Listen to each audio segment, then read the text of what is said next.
Cold rain fell in steady sheets as Asher Hale opened the front door and told his wife to leave. Not later, not privately, now. Inside, Victoria Langford stood watching along with colleagues and staff who said nothing. Brooklyn didn't argue. She didn't plead. She stepped out into the storm as if she already knew something no one else did.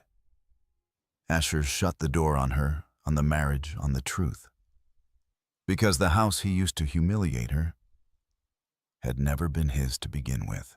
If you believe quiet strength matters more than loud power, stay with this story until the end.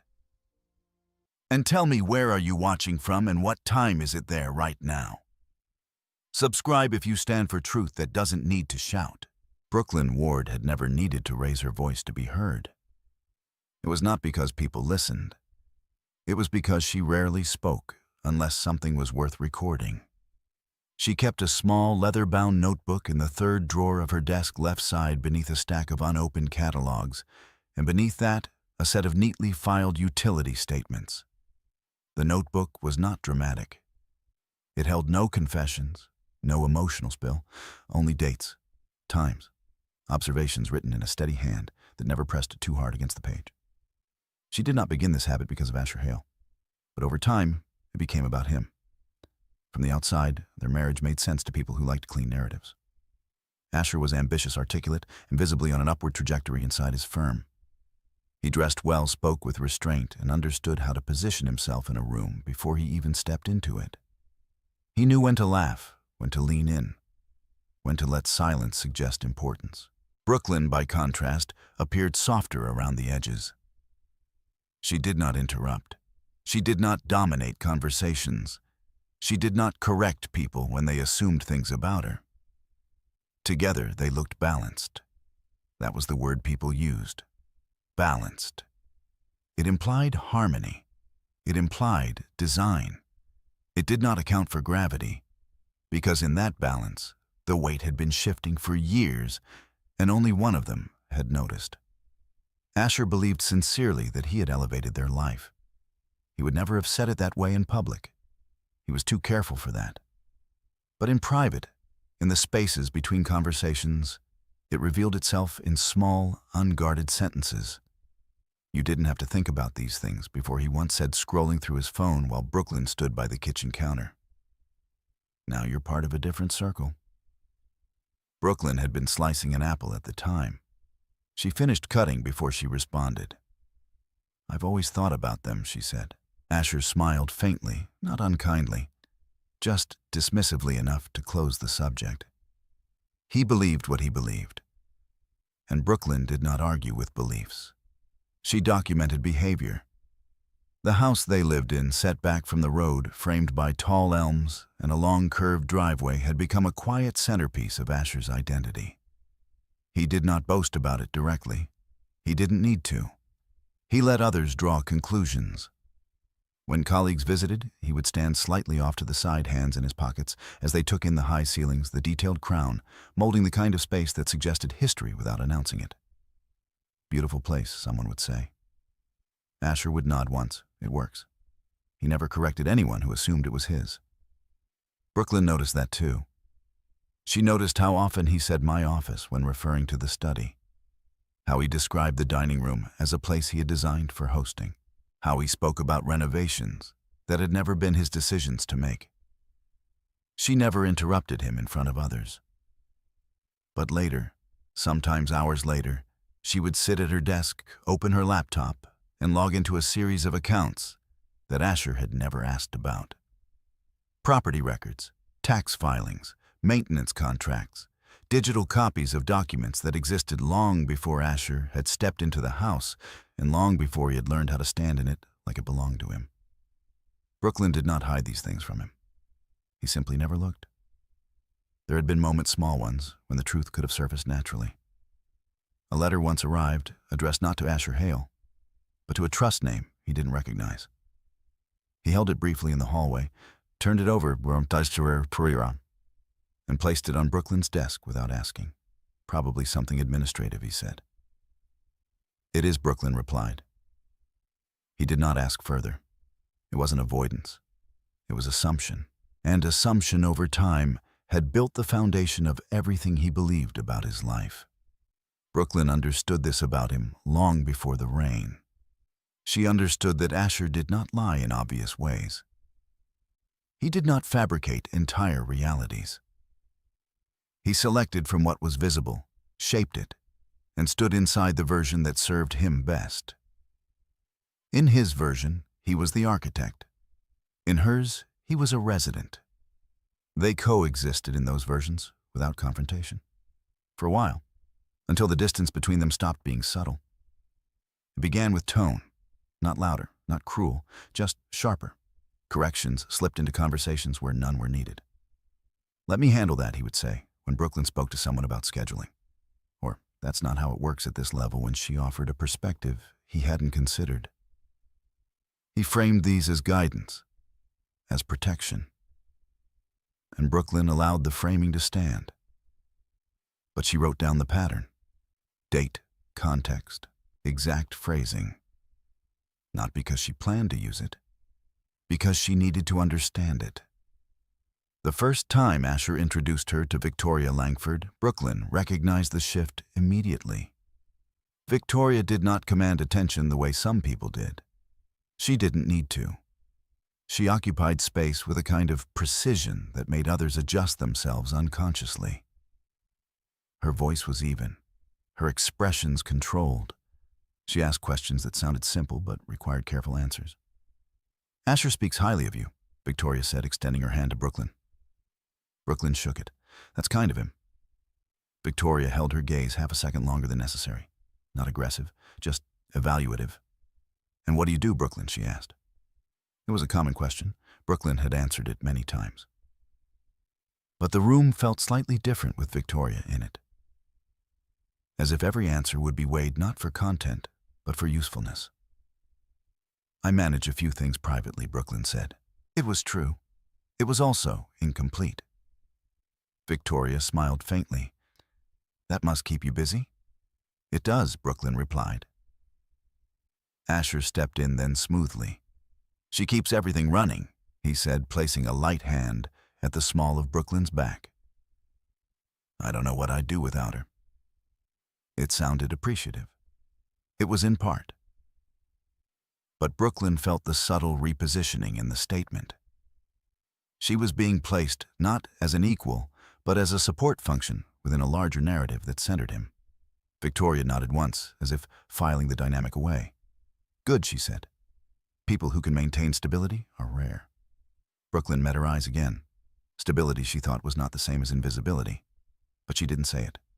Instead, she smiled just enough to be polite and let the conversation move on.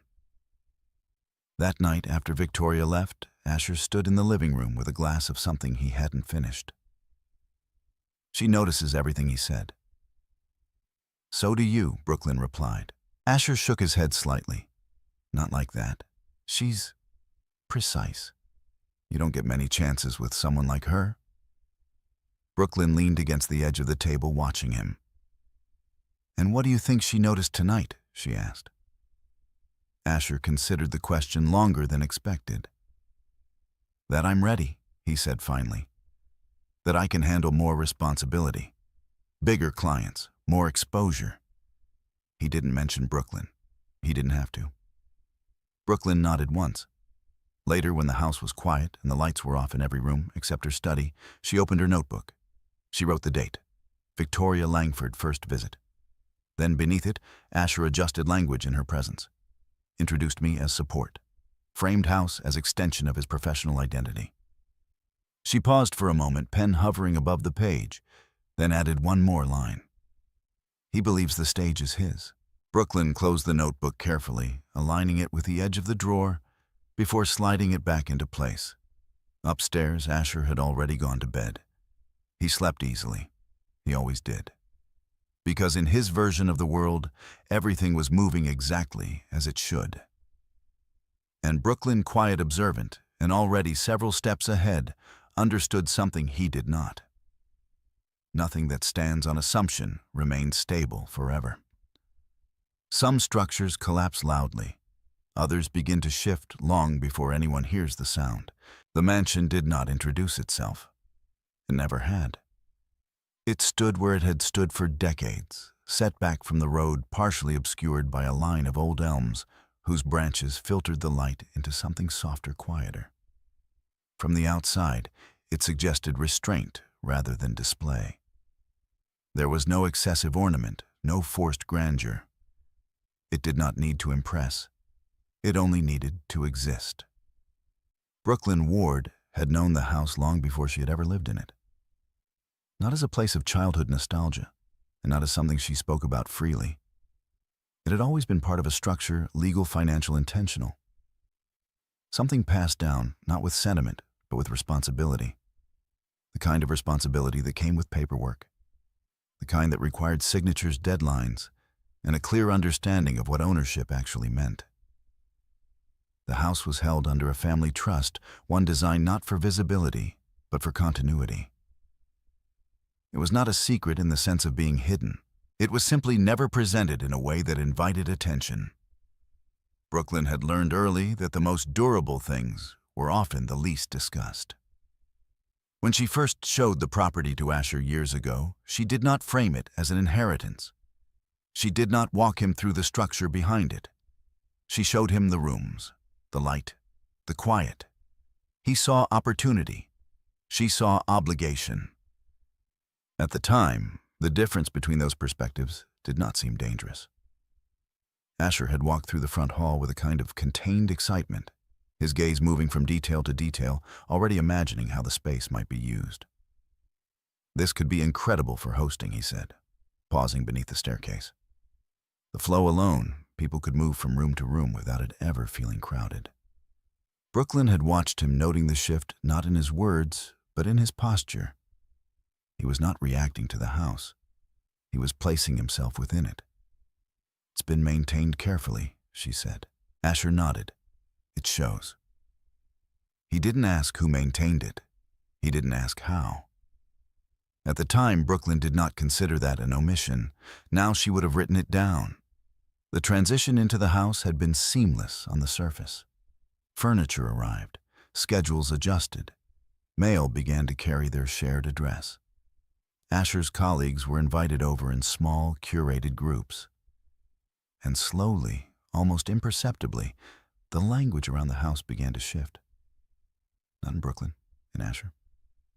My place is a bit outside the city, he would say during calls. Or we've got space for that. I've been wanting to use the dining room more. The phrasing was casual, unforced, and uncorrected. Brooklyn heard it the way she heard everything else without interruption. She did not step in to clarify. She did not redirect the narrative. Instead, she observed how easily it formed. Ownership, she understood, was not only legal, it was also linguistic. The more something was referred to in a certain way, the more real it became to the person speaking. Asher spoke like the house belonged to him. And eventually, he believed it. There had been documents, of course. There were always documents. Deeds filed under the trust. Tax assessments addressed to the entity that held the property.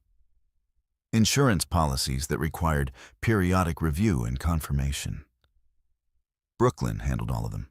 Not secretly, just consistently. She had a system, digital and physical. Backups stored in secure folders. Notifications set well before deadlines. Communications with the trust's legal advisor, Daniel Reeves, maintained with clarity and precision. Daniel had once asked her during a routine review call, "Does your husband need to be included in any of these updates?" Brooklyn had considered the question. "No," she said, "not at this stage." Daniel did not press further.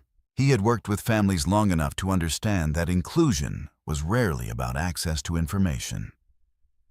It was about readiness to understand it. Asher at that time was not asking questions, so Brooklyn did not offer answers. There were moments when the structure brushed against the surface of their daily life. A maintenance contractor once arrived and asked specifically for Brooklyn regarding a scheduled inspection tied to the trust's requirements. Asher answered the door. "She handles most of the house details," he said, stepping aside. Brooklyn came forward, confirmed the appointment, and walked the contractor through the checklist. Asher watched for a moment, then returned to his call. Later, he asked, "Everything okay?" "Yes," Brooklyn replied. He nodded. That was the extent of it. It was not that Asher was incapable of understanding the truth. It was that the truth did not conflict with his current belief system strongly enough to demand attention. And so it remained, adjacent. As his career advanced, the house became more integrated into his professional identity. He began to refer to it in conversations with increasing ease. "It's a good environment for private discussions," he told a colleague once. No distractions. He started hosting small strategy dinners. Nothing excessive, nothing that would draw unnecessary scrutiny. Just enough to position himself as someone who could operate beyond the confines of the office. Brooklyn noticed the shift in frequency. She adjusted accordingly. Before each gathering, she reviewed the guest list. After each one, she made notes. Names, dates, topics discussed as far as she could reasonably observe without intruding. Not because she distrusted Asher, because she understood patterns. Patterns required data. And data over time revealed intent. One evening, after a particularly polished dinner where everything had gone exactly as Asher had planned, he stood in the study, what he now routinely referred to as his office, and looked around with quiet satisfaction. "This place changes how people see you," he said. Brooklyn stood near the doorway. "It reflects something," she agreed. Asher turned slightly. "Exactly. It signals stability, capability. You can't replicate that in a conference room." Brooklyn's gaze moved briefly across the shelf, the desk, the arrangement of objects that had been in place long before either of them had occupied the room. "Signals can be misleading," she said. Asher smiled, not catching the weight of the statement. "Only if you don't back them up," he replied. Brooklyn did not respond. Because in that moment, she understood something with a clarity that required no further discussion. Asher did not see the house as something entrusted. He saw it as something earned, and that difference, quiet, structural, and deeply rooted, would not correct itself over time. It would widen. Later that night, after Asher had gone upstairs, Brooklyn sat at her desk and opened her laptop. She accessed the trust documents, reviewed the latest tax filing, checked the insurance renewal confirmation. Everything was in order, exactly as it had always been. Then she opened her notebook. She wrote the date, then increased professional use of property, language shift, consistent ownership, framing. No inquiry into legal structure. She paused, then added, belief solidifying without verification. Brooklyn closed the notebook and rested her hand on its cover for a moment. There was no urgency in her movements, no sign of alarm, because nothing had gone wrong, not yet. But structures built on unexamined assumptions did not fail all at once. They held, until they didn't. Upstairs, Asher slept with the ease of someone who believed everything around him was aligned with his understanding of it. He did not know that alignment was already beginning to fracture. Not in ways that made noise, not in ways that demanded immediate attention, but in the quiet, methodical way that truth reasserts itself line by line, document by document, until there is no space left for misunderstanding. And when that moment came, it would not arrive as a surprise. Not to Brooklyn, only to him. Asher Hale did not believe in luck. He believed in timing, preparation, and positioning, three things he had refined with care over the years. Opportunities, in his view, did not arrive randomly. They were constructed, shaped, and when necessary, accelerated. The dinner he planned for Victoria Langford was not spontaneous. It had been building for weeks. The invitation itself had been worded with precision, casual enough to seem effortless, deliberate enough to signal intention. Not a formal corporate gathering, not a social indulgence. Something in between. A setting where conversation could move without the constraints of office hierarchy, where impressions could form without appearing forced. And, most importantly, it would take place at the mansion. Asher understood the effect of environment. He understood that space could speak before a person did. The night had to be exact. From the moment he confirmed Victoria's attendance, His attention to detail sharpened. He reviewed seating arrangements, not just for comfort, but for conversational flow. He adjusted lighting slightly dimmer in the dining area, warmer in the sitting room. He coordinated with a private catering service, selecting a menu that suggested refinement without excess. Everything was calibrated, including Brooklyn. "Keep it simple," he told her 3 days before the dinner, standing in the doorway of the bedroom as she folded a set of linens. "Neutral tones, nothing that draws attention." Brooklyn looked up briefly. "I don't usually try to draw attention," she said. Asher gave a short nod, as if acknowledging the point while still maintaining control of the directive. "I know, this is just specific. It's an important night." Brooklyn returned to folding the linen. Every word he used mattered, not because of tone, because of pattern, important for what she asked. Asher stepped further into the room, adjusting the cuff of his sleeve. "For visibility," he said. "For trust. Victoria doesn't invest in people she hasn't observed outside of formal settings." Brooklyn considered that. "And what does she look for?" she asked. Asher paused as if the answer were obvious. "Consistency," he said. "Control. The ability to manage variables." Brooklyn nodded once. "I see." He didn't ask what she meant by that. If he had, she might have answered. But Asher preferred conclusions over exploration. It allowed him to move faster. Over the next 2 days, the house shifted subtly under his direction. Furniture was adjusted not dramatically, just enough to refine movement through the space. A chair angled slightly toward the fireplace. A table cleared of items Brooklyn had placed there weeks ago. Books rearranged not for reading, but for impression. Brooklyn noticed each change, not as disruption, as data. She moved through the house the way she always did, quietly, attentively registering the differences without resistance. When Asher replaced a centerpiece in the dining room with something more minimal, she didn't object. She simply took note of where the original had been placed. Storage cabinet, second shelf, left side.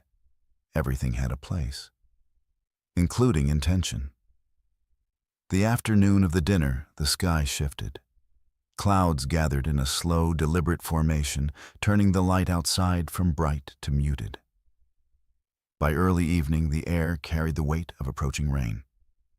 Brooklyn stood by the window in the sitting room, watching the branches of the elm trees move in a wind that had not yet fully arrived. She did not think of it as symbolism. She thought of it as timing. Behind her, Asher moved through the house with controlled urgency. Not rushed, not frantic, but precise in a way that left little room for deviation. "Guests will arrive at 7, he said, checking his watch. "Victoria tends to be punctual, possibly early." Brooklyn turned from the window. "I'll be ready," she said. Asher's gaze lingered on her for a moment, not critical but evaluative. "Good," he replied. There was something else in his expression. Not doubt, not quite, adjustment. As if he were recalibrating how she would fit into the evening he had constructed. By 6:45, everything was in place. The lighting had settled into a warm, controlled glow. The table was set with measured precision. The house, already quiet by nature, seemed to hold its breath in anticipation. Brooklyn wore a simple dress as instructed, neutral in tone, unremarkable in the way that made it appropriate for any setting. She stood near the entryway as the first car pulled into the driveway. Asher moved to the door before the bell rang. He opened it with a practiced ease. "Victoria." He said, a controlled warmth in his voice. "I'm glad you could make it." Victoria Langford stepped inside her presence, altering the atmosphere without effort. "Thank you for having me," she replied. Her gaze moved through the space quickly, efficiently, not admiring, assessing. Brooklyn stepped forward. "Good evening," she said. Victoria turned to her. "Brooklyn," she said, recalling the name without hesitation. "It's good to see you again." They shook hands. Victoria's grip was firm measured. "You have a remarkable home," she added. Brooklyn held her gaze. "It's well maintained," she said. A slight pause followed. Not uncomfortable, just Noted. Asher stepped in smoothly. We've put a lot into it, he said. Victoria glanced at him, then back at Brooklyn. Clearly, she replied. The other guests arrived shortly after two colleagues from Asher's firm, both carefully selected. Not the most senior, not the most junior. Individuals who understood how to participate without dominating. The evening unfolded with a controlled rhythm. Conversation moved from neutral topics to more strategic ones. Industry shifts, market positioning, leadership decisions framed in ways that revealed more about the speaker than the subject. Asher guided the flow with subtle precision. He asked questions that allowed Victoria to elaborate. He offered insights that aligned with her perspectives, without appearing rehearsed. He was by all visible measures performing exactly as intended. Brooklyn remained present but unobtrusive. She participated when addressed, listened when others spoke, observed always. She noted how Asher adjusted his tone when speaking to Victoria, slightly lower, slightly more deliberate. She noted how he repositioned himself physically in the room, ensuring he was never fully turned away from her. She noted the moments when he redirected conversation away from topics that might introduce unpredictability, control. That was the variable he valued most. And Brooklyn could see with increasing clarity how far he was willing to extend it. Midway through dinner, Victoria asked a question that shifted the tone just slightly. "How long have you both been here?" she said, glancing around the dining room. Asher answered without hesitation. 3 years, he said. It's been a good base. Brooklyn looked at him briefly, not correcting, just observing. Victoria nodded. "And before that?" she asked. Asher smiled faintly. "Smaller spaces," he said. "Less flexibility." Victoria's gaze moved back to Brooklyn. "And you?" she asked. "Did you find the transition significant?" Brooklyn placed her fork down carefully before answering. "I've known the property longer than that," she said. It was a simple statement, accurate, unexpanded. Victoria held her gaze a fraction longer. "I see," she said. Asher's posture shifted almost imperceptibly. A micro-adjustment. As if something in the conversation had moved slightly outside his control. He recovered quickly. "It's been a shared process," he added. Brooklyn did not respond, because the statement, while not entirely false, did not align with the structure she understood. The evening continued. Courses were served, glasses were refilled. Conversations deepened, then lightened again. From the outside, it was seamless. From within, it was tightening. Because every adjustment Asher made required another. Every layer of control required reinforcement. And Brooklyn, seated across from him, saw the pattern forming in real time. Not dramatic, not obvious, but precise. By the time dessert was served, the first drops of rain had begun to fall. Soft at first, then steady. Against the windows, the sound was consistent, unavoidable. Brooklyn glanced briefly toward the glass, watching the reflection of the room overlay the movement outside. Inside, everything remained composed, ordered, controlled. For now. But structures that require constant adjustment do not hold indefinitely. At some point, something resists. At some point, something shifts. And when it does not ask permission. It simply reveals what was already there. Brooklyn returned her attention to the table. She did not speak. She did not interrupt. She did not need to. Because the night Asher had constructed so carefully was already beginning to move beyond his control. The rain did not arrive all at once. It built itself in layers, soft at first, a quiet tapping against the windows that most of the room ignored. Then steadier, then insistent. By the time dessert plates were cleared, the sound had become constant, a low, uninterrupted presence that filled the silence between conversations.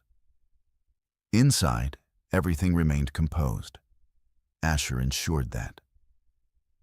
He moved through the final phase of the evening with the same controlled precision he had maintained from the start. Coffee was offered. Chairs shifted slightly as guests transitioned from the dining room to the sitting area. The lighting, already softened, made the room feel smaller, more contained. Victoria Langford stood near the fireplace, one hand resting lightly on the back of a chair as she listened to Asher outline a recent project. "The key is anticipating resistance before it becomes visible," he said. "You don't wait for problems, you design around them."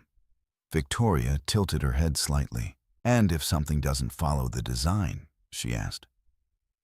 Asher allowed himself a small pause, as if considering a scenario he rarely entertained. "Then you remove it from the equation," he said. The answer was clean, efficient.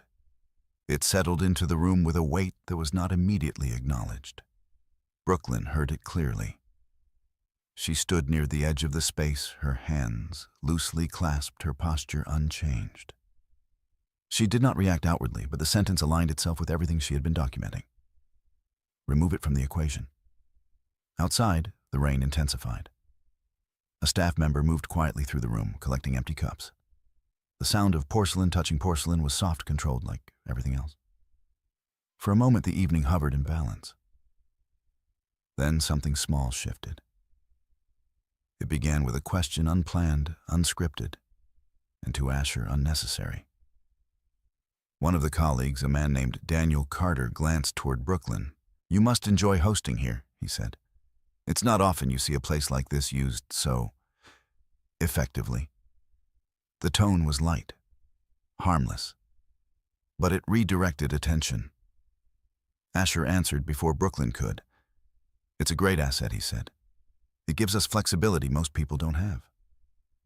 Brooklyn looked at him, not sharply, just directly. An observation, not a challenge. Daniel nodded satisfied. "It shows," he said. Victoria's gaze moved between them, noting, always noting. "And how do you manage that level of consistency?" she asked, addressing Brooklyn again. "Maintaining a space like this isn't simple." There was a brief pause, not long enough to be uncomfortable, just long enough to require an answer. Brooklyn spoke evenly. "It depends on what you consider management," she said. Victoria's expression remained neutral. "Go on," she said. Brooklyn's eyes did not leave hers. "Some things are maintained by visibility," she said. "Others by structure." Asher shifted slightly. A subtle movement, but noticeable. He stepped in, redirecting. "What she means is," he began. Brooklyn did not raise her voice. But she continued. "They don't require constant adjustment," she said. "They hold because they were built correctly." Silence followed. Not heavy, but precise. Asher's expression tightened just slightly, just for a moment, before smoothing again. Victoria studied Brooklyn with a new level of attention. "Interesting," she said. The conversation moved on. But something had changed. Not in the room. In Asher. Because for the first time that evening, something had slipped outside the structure he had designed. It was small, but it was enough. He recovered quickly. He always did. Within minutes, the flow returned to him. He redirected discussion, introduced a new topic, reestablished rhythm. Laughter surfaced where it was expected. Agreement followed where it was needed. Control restored. Or so it appeared. The evening began to close shortly after. Coats were retrieved. Final exchanges were made near the front door. Victoria lingered slightly longer than the others, her gaze moving once more through the space. "You've created something effective here," she said to Asher. He inclined his head. "Thank you." She paused, then added almost as an afterthought, "Just be careful what you assume is yours to control." The statement was quiet, measured, and then she was gone. The door closed. The house fell into a different kind of silence. Not the composed quiet of earlier.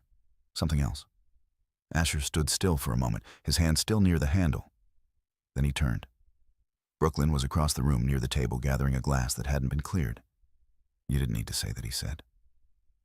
His voice was calm, but thinner than before. Brooklyn looked at the glass, then set it down. "Say what she asked." Asher took a step forward. "That, about structure, about control." He exhaled once. It wasn't necessary. Brooklyn met his gaze. "It was accurate," she said. "That's not the point," Asher replied. the edge now more visible. This wasn't the time to be technical. The word lingered, technical, as if accuracy itself were a disruption. Brooklyn did not move. "And when is the time?" she asked. Asher's jaw tightened slightly. "When it doesn't interfere with what I'm building," he said. There it was. Not hidden, not softened, clear. Brooklyn absorbed the statement without visible reaction. Outside, the rain continued steady, unbroken. "And what are you building?" she asked. Asher looked at her as if the answer should have been obvious. "Something that requires consistency," he said. "Something that depends on how things appear, how they function under pressure." Brooklyn nodded once. "And if something doesn't fit that she asked?" Asher did not hesitate. "Then it doesn't stay," he said. The words settled between them. Not loud, not explosive. Final. Brooklyn held his gaze for a moment longer. Then she spoke quietly. "This house doesn't adjust to appearances," she said. Asher let out a short breath, half frustration, half disbelief. "You're doing it again," he said. "You're turning this into something it doesn't need to be." Brooklyn's expression did not change. "It already is," she said. That was when the shift became irreversible. Not because of what was said, because of what Asher decided to do with it. He moved toward the door again, this time with intention. "If you can't align with what this requires," he said, pulling it open, the sound of rain immediately filling the space, "then you don't need to be part of it tonight." The air changed instantly. Cold, sharp. The storm outside was no longer distant. Brooklyn did not move right away. She looked at the open doorway, at the rain hitting the stone just beyond it. Then back at Asher. There was no pleading in her expression, no disbelief, only recognition of pattern, of conclusion. Now Asher added, not raised, but absolute. Brooklyn stepped forward. Each movement was measured, deliberate. She passed him without contact, without hesitation. The threshold was narrow, the transition immediate. The moment she stepped outside, the rain soaked through the fabric of her dress, clinging heavy, undeniable. Behind her, the light from the house framed the doorway. Inside, everything remained exactly as it had been arranged. Outside, there was no structure, no control, only the steady force of something that did not respond to intention. Brooklyn did not turn back, not immediately. She stood there for a second, long enough to register the temperature, the weight of the rain, the sound of it against the ground. Then slowly she turned. Asher stood in the doorway, dry, composed, certain. "Close the door," he said. It was not shouted. It did not need to be. Brooklyn looked at him, and in that moment, she understood something with complete clarity. He believed this was power. He believed this was control. He believed this was his house. She did not argue. She did not correct him. Because none of those things would matter. Not yet. Instead, she stepped back. Just once. Enough to remove herself fully from the frame of the doorway. Asher reached for the handle, and without hesitation, he closed the door. The sound was solid, final. Inside the house returned to silence. Outside, Brooklyn stood in the rain, and the structure he believed he controlled remained exactly where it had always been. Just not for him. Brooklyn did not run. The rain fell in steady sheets, soaking through fabric, pressing weight into every step, but she moved forward with the same measured pace she had always kept. There was no urgency in her movement, no visible panic, only direction. The driveway curved away from the house, gravel muted beneath water. The tall elms that had once filtered light now filtered sound, reducing everything to a low, continuous hush. Behind her, the mansion stood unchanged. It did not react. It did not call her back. Structures like that never did. By the time she reached the end of the drive, her hair was fully damp, her sleeves heavy, her hands cold but steady. A car passed once on the road, beyond headlights, briefly cutting through the rain. before disappearing again into the dark. Brooklyn did not wait for anything else. She turned left and continued. The place she went was not random. It never would have been. 23 minutes later, she stepped under the narrow overhang of a small, understated building set between two larger ones, easy to miss if you didn't know where to look. The sign near the door was simple. No excess branding, no unnecessary display. Inside, the lights were still on. Brooklyn entered without knocking. A man behind the reception desk looked up surprised, but not alarmed. "Can I?" He began, then paused as he took in her appearance. "Are you all right?" Brooklyn nodded once. "I'm here to see Naomi Pierce," she said. The name was enough. The man hesitated only briefly before reaching for the phone. "I'll let her know," he said. Brooklyn stepped further inside the door, closing quietly behind her. The contrast between the storm outside and the stillness within was immediate. The air was warmer, controlled, intentional. Drops of water fell from the edge of her sleeve onto the floor. She did not brush them away. Moments later, a door down the hallway opened. Naomi Pierce stepped out. She did not ask questions right away. She observed first Brooklyn's posture, the absence of distress in her face, the condition of her clothes, not torn, not chaotic, just wet. "Come in," Naomi said. Brooklyn followed. Naomi's office was arranged with precision. Nothing excessive, nothing misplaced. Shelves lined with binders, each labeled with exact clarity. A desk clear except for a single open folder and a pen placed parallel to its edge. Brooklyn took the chair opposite without being asked. Naomi closed the door. Only then did she speak. "What happened?" she asked. The tone was neutral, not soft, not harsh. Brooklyn placed her hands on her lap, fingers loosely interlaced. "He asked me to leave," she said. Naomi waited. Under what circumstances, she asked. During a professional dinner, Brooklyn replied. In front of his superior and others. Naomi's eyes did not change, but her attention sharpened. "And you left," she said. "Yes."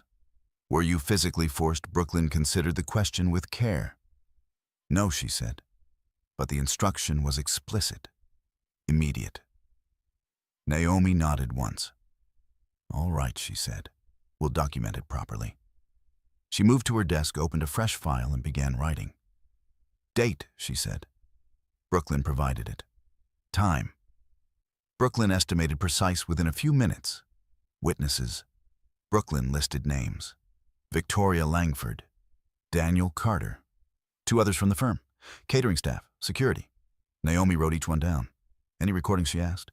"External cameras," Brooklyn said. "Audio uncertain. Possibly partial." Naomi nodded again. "We'll request access," she said. There was no reaction to the content, only process. That was why Brooklyn had come here. Naomi set the pen down briefly. "And the property," she said. "Was it used in any way that extended beyond personal context?" Brooklyn met her gaze. "Yes." Naomi leaned back slightly. "Explain." "He has been presenting it as an extension of his professional capacity," Brooklyn said. "Hosting, positioning, framing it as an asset tied to his role." Naomi's expression remained composed. "Has he ever had legal authority to do that?" she asked. "No." "Has he represented himself as the owner?" Brooklyn paused. "Yes," she said. "Indirectly, consistently." Naomi picked up the pen again. "All right," she said quietly. She wrote for several seconds, then closed the folder halfway. "This is not a marital disagreement," she said. Brooklyn did not respond. "It intersects with property law," Naomi continued, "and potentially with misrepresentation, depending on how far the usage extends." Brooklyn nodded. "I understand." Naomi studied her for a moment. "Do you?" she asked. The question was not a challenge. It was a measure. Brooklyn's answer was steady. "Yes." Naomi held her gaze, then inclined her head slightly. "Good," she said. "Then we proceed carefully." Time moved differently inside the office. Minutes were accounted for, steps outlined, priorities arranged in sequence rather than emotion. Naomi requested access to Brooklyn's digital records. Brooklyn provided credentials, email archives, document storage, property files. Everything opened without hesitation. Naomi scanned efficiently, not reading every line, looking for structure, patterns, consistency. "They're clean," she said after a while. Brooklyn said nothing. "You've maintained everything properly," Naomi added. "No gaps, no inconsistencies." Brooklyn inclined her head slightly. "That was the intention," she said. Naomi closed the laptop. "Then we have a foundation," she said. She stood moving toward a cabinet, retrieving a fresh set of documents. "We'll start with a formal notice," she said, "regarding property usage and occupancy boundaries." Brooklyn watched her, not immediately confrontational. Naomi continued, but clear, documented, establishing position. Brooklyn understood. "Then preservation requests," Naomi added. "Emails, communications, internal records from his firm, if necessary." She placed the documents on the desk. "We do this in order," she said. "Not emotionally, not reactively." Brooklyn nodded.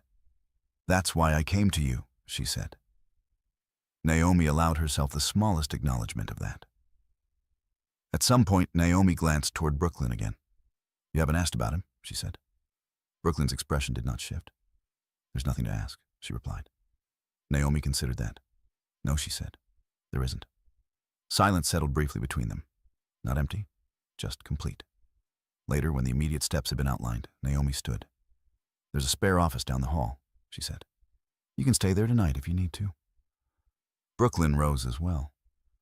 "Thank you," she said. Naomi studied her once more. "You're not reacting," she said. Brooklyn met her gaze. "I already did," she replied.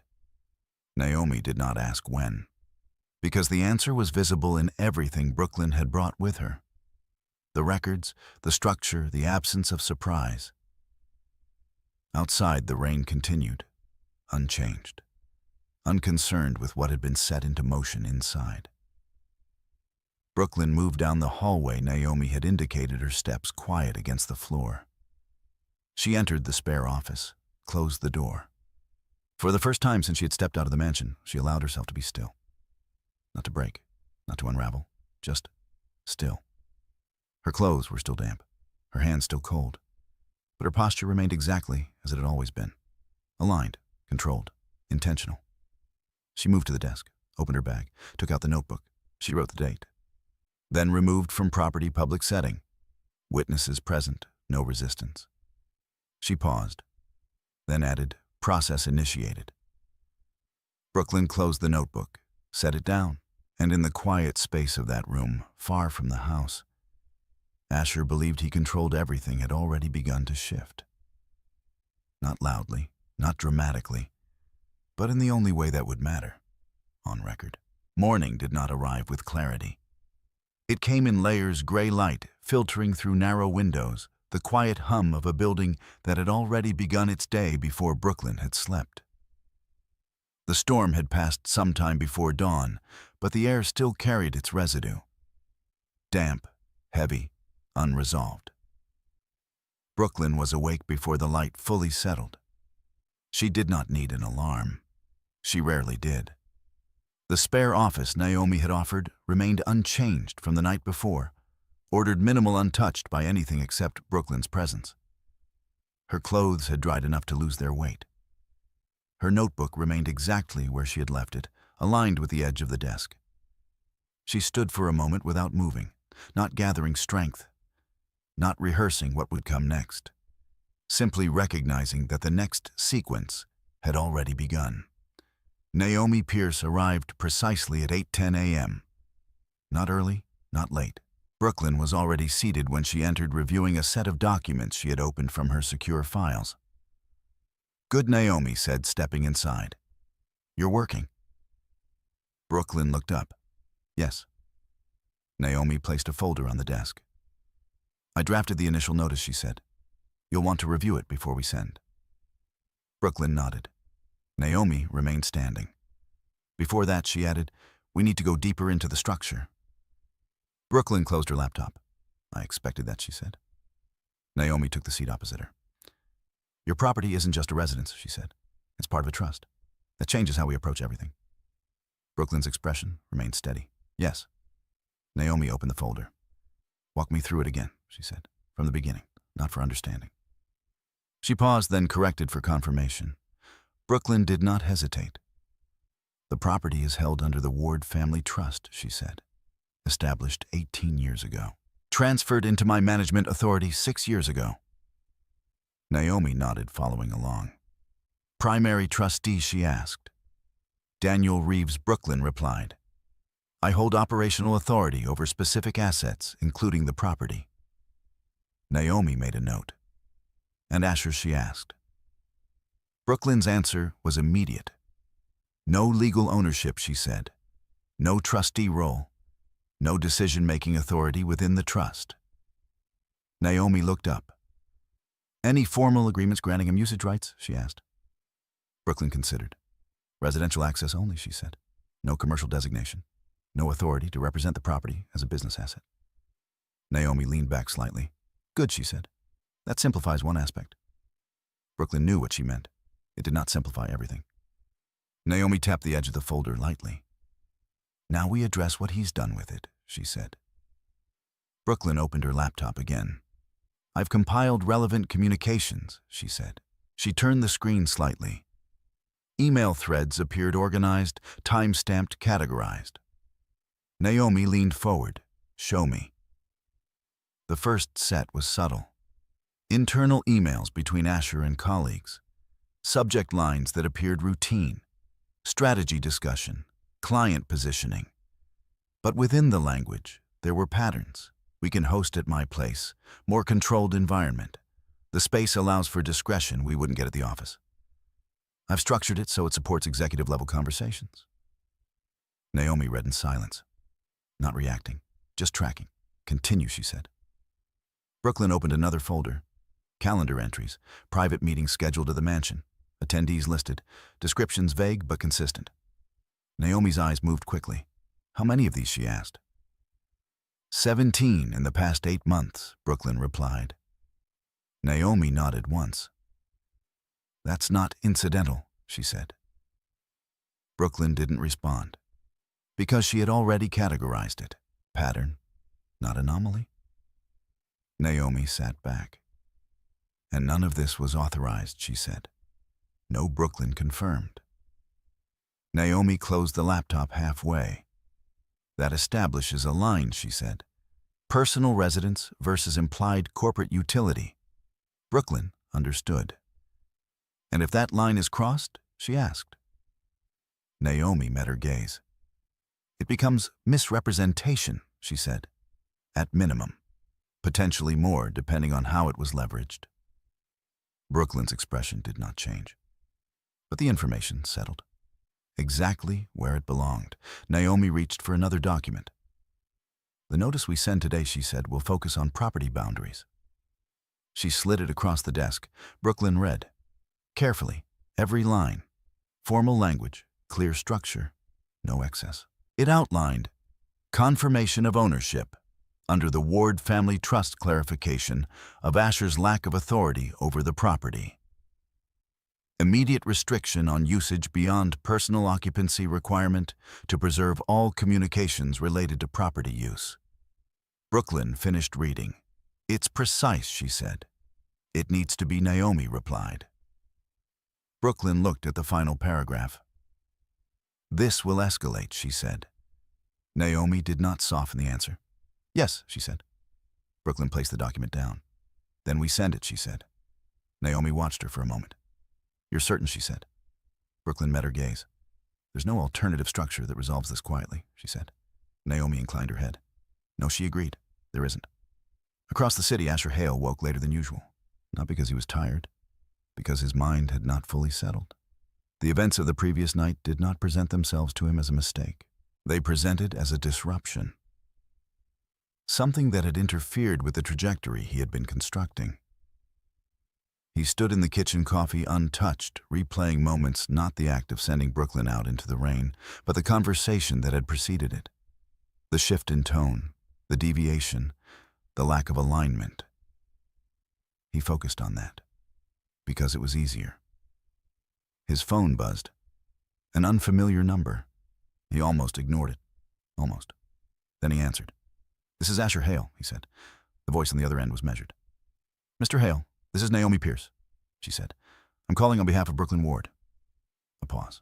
Small, but present. "Yes," Asher said. "What is this regarding Naomi?" Did not adjust her tone. "You'll be receiving formal documentation shortly," she said. "This call is a courtesy." Asher straightened slightly. "What documentation?" he asked. "Regarding the property at your current residence," Naomi replied. Asher's grip tightened on the phone. "What about it?" he said. Naomi did not rush. "Your usage of the property has exceeded your legal authority," she said. "Effective immediately, that usage is being restricted." Silence. Not confusion. Resistance. "I think there's been a misunderstanding," Asher said. Naomi's response was immediate. "There hasn't," she said. Another pause. This one longer. Asher's voice lowered slightly. "Brooklyn is overreacting," he said. "This is a private matter." Naomi did not engage with the framing. "No," she said. "It's not." Asher exhaled once. "This is unnecessary," he said.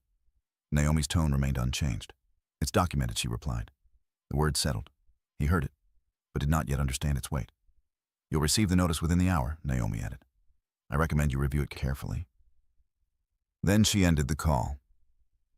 Back in the office, Brooklyn sat exactly as she had before.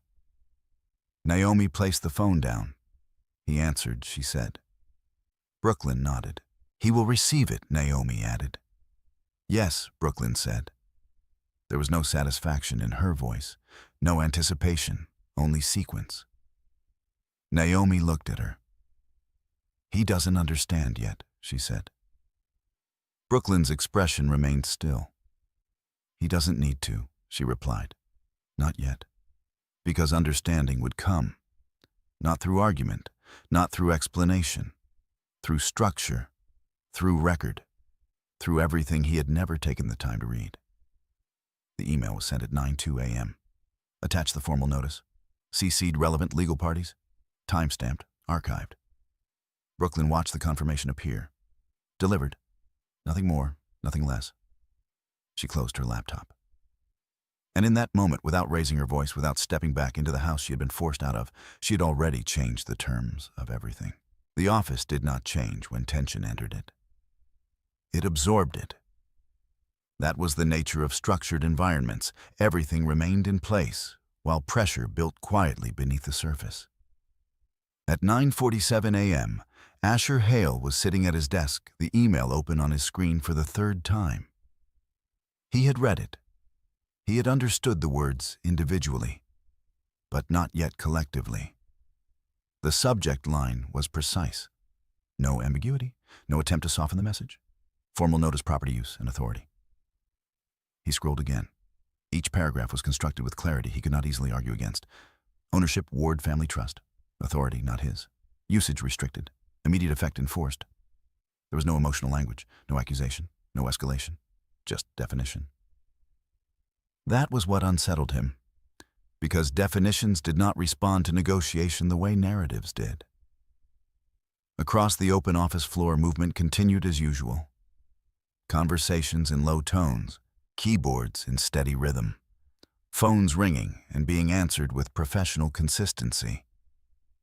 No one was looking at him, not directly. But Asher felt something had shifted. Not visibly, not yet, but in the same way pressure builds before it becomes measurable. He closed the email, opened it again, then minimized it, as if visibility changed its meaning. It didn't. His phone buzzed once more. A message this time. "Victoria Langford, we need to speak. Today." No greeting, no context. Asher read it once, then again. He did not respond immediately. Timing mattered. He understood that. He waited 12 seconds, then typed, "Of course. When works for you?" The reply came within seconds. 11:30. My office. That was less than 2 hours away. Asher leaned back slightly in his chair, his mind beginning to reorganize. This was still manageable. It had to be, because from his perspective, nothing fundamental had changed. There had been a disagreement, an overreaction.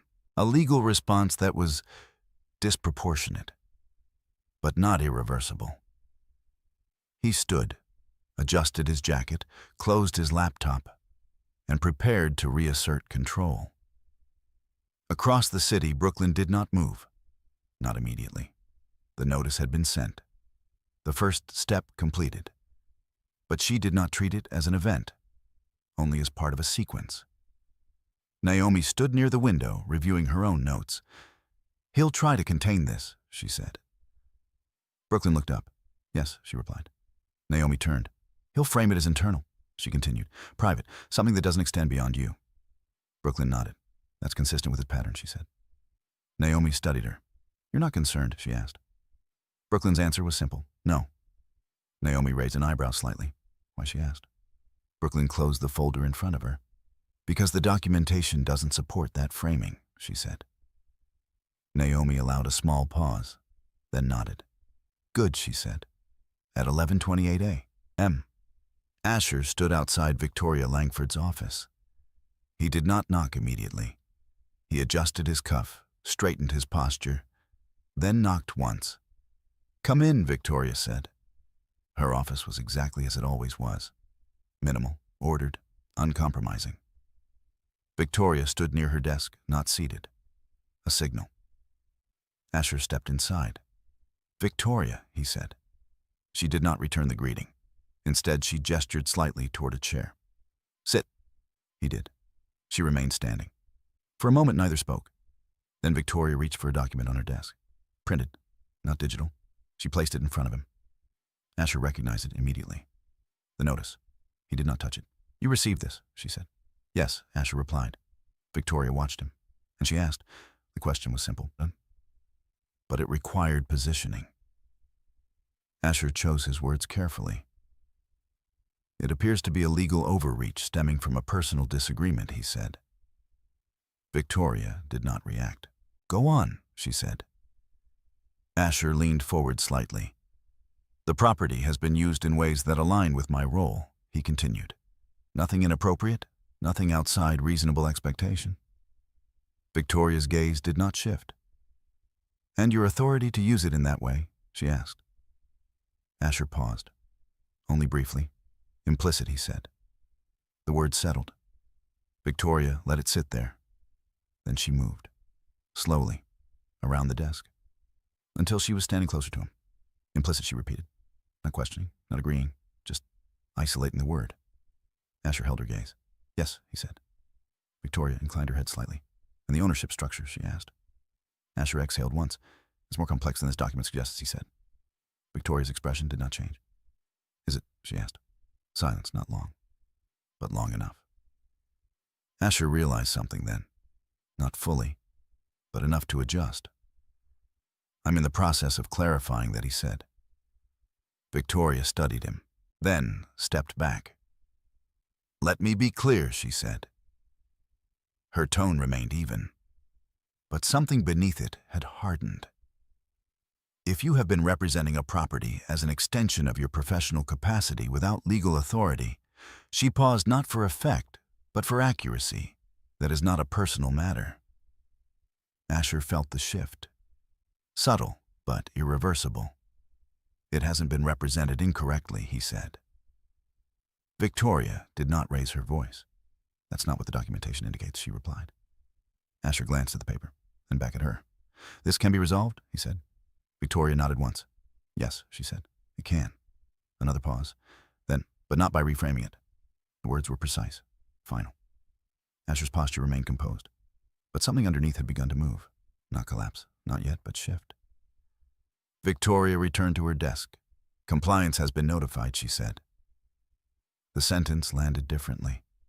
More weight, more consequence. "This is a preliminary review," she continued. "No conclusions have been drawn. Yet." She didn't need to say it. Asher understood. "This doesn't need to escalate," he said. Victoria looked at him. "It already has," she replied. Back in Naomi's office, Brooklyn sat with the same stillness she had maintained since morning. Her phone remained on the desk, screen dark, until it lit. A new email. from a domain she recognized. The company. Subject line, internal review. Request for information. Brooklyn opened it. Red closed it. Naomi watched her. They've started, she said. Brooklyn nodded. Yes. Naomi stepped closer. Are you prepared to respond? She asked. Brooklyn met her gaze. I already have, she said. Naomi held the silence for a moment. Then good. Across the city, in a controlled office where nothing appeared out of place, Asher Hale remained seated, still composed, still upright, still believing at least partially that this could be contained. But the structure he had relied on, the assumptions he had never questioned, the authority he had never verified, were no longer aligned with reality. And for the first time, not in words, not in confrontation, but in documented process, that misalignment had been seen, recorded, and set into motion. The first true disruption did not come with raised voices or public exposure, but through a document that arrived with quiet authority and refused to be dismissed. At 1:12 p.m., Asher Hale received a second communication, this time not as a courtesy, but as a formal escalation. It was delivered both electronically and physically, ensuring there would be no ambiguity regarding its existence or its significance. The envelope itself was unremarkable, plain, precise, intentionally neutral, but the contents carried a weight that could not be minimized through interpretation. He opened it in his office alone. The language was measured, structured with legal precision that left little room for reinterpretation. Unlike the earlier notice, which had established boundaries, this document expanded the scope. It referenced not only the issue of unauthorized use of property, but also the requirement for immediate compliance with a preservation order. All communications, both internal and external, related to the use of the mansion, were to be retained in full. No deletions, no alterations, no informal adjustments that might obscure the record. The document specified emails, text messages, calendar entries, financial records, and any digital or physical material that could reasonably be connected to the case. Asher read the paragraph twice, then a third time. The implication became clearer with each pass, not because the language changed, but because its meaning began to settle into context. This was no longer about a disagreement that could be reframed through conversation. It was a matter of record, and records once preserved tended to outlast intention. He leaned back in his chair, the document still open in his hands, and allowed himself a longer pause than he had permitted all day. Around him, the office continued to operate in its usual rhythm, but he no longer experienced it as background. Instead, it felt distant, as though he were observing it through a layer of separation that had not existed before. His phone vibrated again. This time, it was not a message from Victoria Langford, but from someone within the compliance division. The name was familiar, though not someone he interacted with regularly. Ethan Cole Compliance Review Unit. The message was concise. We'll need to schedule a formal review. Please confirm your availability this afternoon.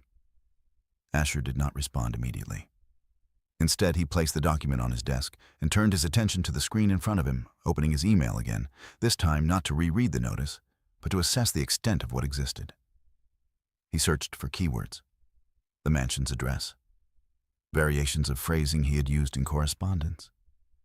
Phrases that now appeared differently under the lens of scrutiny.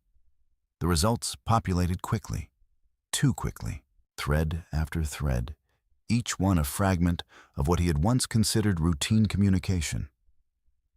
Now assembled together, they formed something else, a pattern that could be read in ways he had not intended. He began to understand, not fully, but enough to recognize that the issue was no longer contained within a single moment or a single decision. It extended backward through months of behavior that had never been examined in this context. At 1:24 p.m., he replied to Ethan Cole, I'm available at 3:00 p.m. The response came within seconds. Confirmed. Conference room B. No further details. None were necessary. Across the city, Brooklyn Ward remained seated in Naomi Pierce's office, her posture unchanged, her attention focused not on anticipation, but on sequence.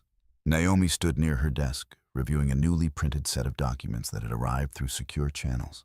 She did not rush, but her movements carried a quiet efficiency that indicated the process had moved beyond its initial phase. They've initiated internal review, Naomi said without looking up. Brooklyn nodded slightly. Yes. Naomi placed the documents down and turned toward her. That was expected, she continued. But the speed suggests they're taking it seriously. Brooklyn considered that. They don't have a choice, she said. Naomi's expression reflected agreement. No, she said. They don't. She moved closer, placing one of the documents in front of Brooklyn. This is their request, Naomi explained. They're asking for confirmation of ownership structure and any supporting records that clarify your authority over the property. Brooklyn read through the page carefully, her eyes moving at a steady pace, absorbing each line without hesitation. They're verifying exposure, she said. Naomi inclined her head. Exactly, she replied. They need to determine whether his actions created liability for the company. Brooklyn set the document down. They did, she said. Naomi did not respond immediately, not because she disagreed, but because the statement required careful framing within a legal context. Possibly, she said after a moment. But we don't assert that. We provide the structure and let them reach their own conclusion. Brooklyn understood. Documentation only, she said. Naomi allowed a small acknowledgement. Always, she replied. At 2:58 p.m., Asher entered conference room B. The space was smaller than Victoria's office, more utilitarian, designed for function rather than impression. A rectangular table occupied the center, surrounded by chairs that were identical in form and arrangement. A screen at the far end displayed a neutral interface waiting. Ethan Cole was already there. He stood as Asher entered, offering a brief nod. Mr. Hale, he said. Ethan Asher replied, maintaining composure. They sat. There was no small talk. No attempt to ease the transition into what was about to occur. Ethan opened a folder, placing several documents on the table between them. This is a preliminary review, he said. No conclusions have been drawn at this stage. The phrasing echoed Victoria's earlier statement. Consistent, structured. Asher nodded. I understand, he said. Ethan slid one of the documents forward. This outlines the scope, he continued. We're examining your use of a residential property in connection with company-related activities. Asher glanced at the page. I've already addressed this, he said. The property has been used informally within reasonable bounds. Ethan did not challenge the statement directly. Instead, he asked a question. Do you have legal authority over the property? He said. Asher held his gaze. The situation is more nuanced than that, he replied. Ethan made a note. Do you have documented authority? He asked. The distinction was precise. Asher paused, then answered. Not in the way you're defining it, he said. Ethan nodded once, writing something down. Understood, he said. He turned to another document. These are excerpts from your communications, he said. Emails primarily. He pushed the pages toward Asher. Asher recognized the language immediately. His own words, presented without context, without tone, without the framing he had relied on when writing them. Do you dispute the accuracy of these? Ethan asked. Asher shook his head slightly. No, he said. Ethan folded his hands. Then the question becomes one of representation, he said. How the property was described and whether that description aligns with your authority. Asher leaned back slightly, considering. It was understood internally, he said. There was no intent to mislead. Ethan did not respond to the intent. Instead, he focused on outcome. Understanding is not the same as documentation, he said. The sentence landed with quiet precision. Asher recognized it for what it was. A boundary. Not emotional, not negotiable. Defined. Back in Naomi's office, Brooklyn finished reviewing the company's request. She closed the document and looked up. We respond today, she said. Naomi nodded. Yes, she replied. We do. Brooklyn's voice remained steady. No interpretation, she added. Only structure. Naomi allowed herself a brief, approving glance. That's the strongest position, she said. Brooklyn did not respond, because strength in this context was not something she needed to declare. It was something she had already built, line by line, record by record. And now, as the process expanded beyond the walls of the house and into systems that operated on evidence, rather than assumption that structure was no longer invisible, it was being read, understood, and applied. By the time the first witness statements were formally requested, the situation had moved beyond interpretation and into alignment. Not emotional alignment, not personal, structural. At 4:15 p.m., Ethan Cole initiated the next phase of the internal review. And unlike the earlier steps which had been contained within documents and direct communication, this phase required voices, not opinions, not speculation, accounts, verifiable time-bound and cross-referenced against existing records. Asher Hale remained seated in Conference Room B when Ethan outlined the process. "We will be speaking with individuals who were present at the property on the evening in question." Ethan said, his tone consistent with everything that had come before. "This includes internal personnel and external service providers." Asher nodded once his posture still controlled, though the stillness now required more effort than it had earlier in the day. "This is standard," Ethan continued. "We are not drawing conclusions. We are establishing sequence." Sequence. The word settled in the room with a quiet weight, because sequence once constructed left little room for reinterpretation. Asher leaned forward slightly. There was nothing inappropriate about the event, he said. It was a private dinner. Ethan did not challenge the statement directly. Instead, he asked a question. "Was your spouse present?" he said. Asher held his gaze. "Yes," he replied. Ethan made a note. "And did she leave during the event?" he asked. A pause, measured. "Yes," Asher said. Ethan looked up briefly. "Under what circumstances?" he asked. Asher exhaled once. "There was a disagreement," he said. "It was resolved." Ethan wrote something down. "We'll confirm that through additional accounts," he said. There was no accusation in the statement, only process. The first call was placed at 4:32 p.m. Daniel Carter answered on the second ring. His tone carried the slight hesitation of someone who had already anticipated the reason for the call, but had not yet decided how to frame his response. "Daniel Carter," he said. "Mr. Carter, this is Ethan Cole from Compliance Review," Ethan replied. "We're conducting a preliminary review regarding an event held at Mr. Hale's residence last evening. Do you have a few minutes to speak?" There was a brief pause. "Yes," Daniel said. "Of course." Ethan did not waste time. "Were you present at the property?" he asked. "Yes. Approximately what time did you arrive?" "Just before 7. Did you remain for the duration of the evening?" "Yes." Ethan made notes as Daniel spoke. "Can you describe the environment?" he asked. Daniel hesitated slightly. "It was structured," he said. "Professional but informal. A dinner." Ethan nodded, though Daniel could not see it. "And at any point did you observe a change in that environment?" he asked. Another pause. Longer this time. "Yes," Daniel said. "Please describe it." Daniel exhaled quietly. "There was a moment near the end of the evening," he said. "A conversation that shifted. It wasn't loud, but it was noticeable." Ethan continued writing. "And what occurred?" Daniel chose his words carefully. "Mr. Hale asked his wife to leave," he said. Ethan did not interrupt. "Was the request private?" he asked. "No," Daniel replied. "It was in the main area. We were all there." "Did she leave voluntarily?" Daniel paused again. "She didn't argue," he said, "but it didn't feel optional." Ethan noted the phrasing exactly. "Did Mr. Hale provide a reason?" he asked. "Not explicitly," Daniel said. "It seemed tied to the conversation earlier."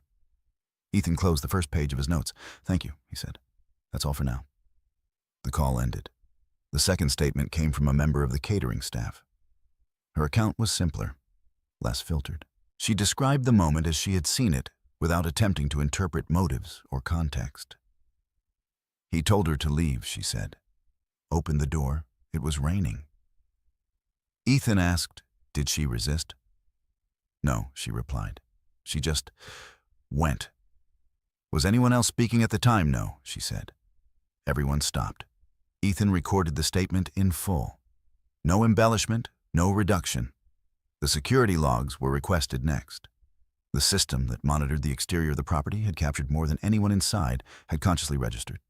Timestamps, movement, door activity. The footage itself was not immediately reviewed in full, but still images were extracted. At 9:18 p.m., the front door opened. At 9:19 p.m., Brooklyn Ward stepped outside. At 9:20 p.m., the door closed. The rain was visible even in the still frames, streaking diagonally across the image, distorting the edges of everything it touched. Ethan placed the printed images on the table in front of Asher. "These are from the property's external system," he said. Asher looked at them.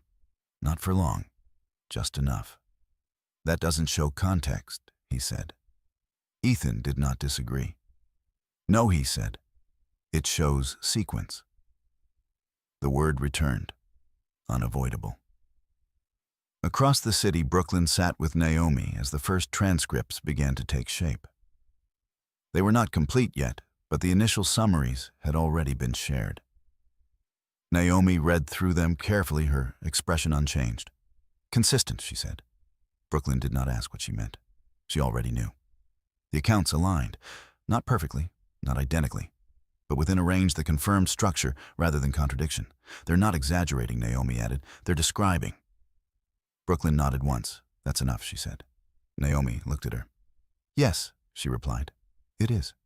Back in conference room B, Ethan closed the folder.